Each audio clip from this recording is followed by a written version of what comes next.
स्वातंत्र्यासाठी सर्वस्वाचे प्राण अर्पण केलेली पिढी हळूहळू स्वराज्य पटलावरून नस्तनाभूत झाली आणि नव्या पिढीचा नवा जोश कसा असेल याकरिता स्वातंत्र्यानंतर 26 जानेवारी 1950 रोजी राज्यघटना अंमलात आली.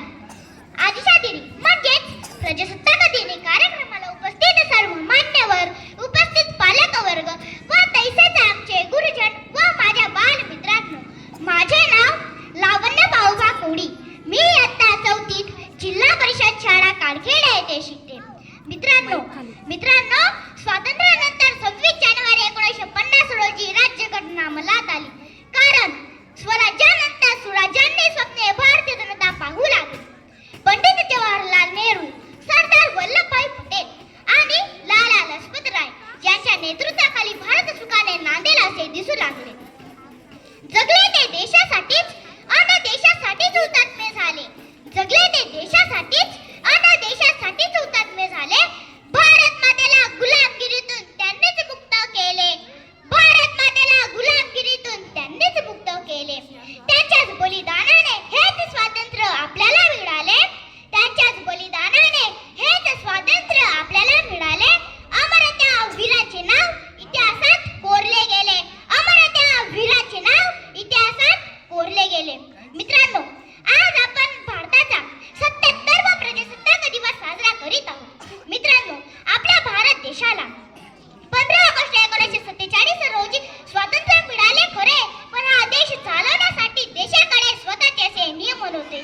तेव्हा 29 ऑगस्ट 1947 रोजी मसुदा समिती स्थापना करण्यात आली आणि त्यांची धुरा डॉक्टर बाबासाहेब आंबेडकर यांच्या खांद्यावर सोपवण्यात आली. डॉक्टर बाबासाहेब आंबेडकरांनी अनेक देशांच्या संविधानाचा अभ्यास करून, विविधतेचा विचार करून, कठोर परिश्रमानंतर तब्बल 2 वर्ष 11 महिने आणि 18 दिवसांच्या कठोर परिश्रमानंतर एक लिखित सर्वात मोठे संविधान तयार केले. लिहिले ज्यांनी संविधान ते देशाचे प्राण झाले. ते देशाचे प्राण झाले.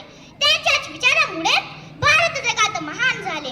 त्यांच्याच विचारामुळे भारत जगात महान झाले. घेऊया शपथ आज, राहू संविधानाशी एकनिष्ठ, राहू संविधानाशी एकनिष्ठ. बनवूया आपल्या भारत देशाला प्रगत आणि श्रेष्ठ राष्ट्र. बनवूया आपल्या भारत देशाला प्रगत आणि श्रेष्ठ राष्ट्र.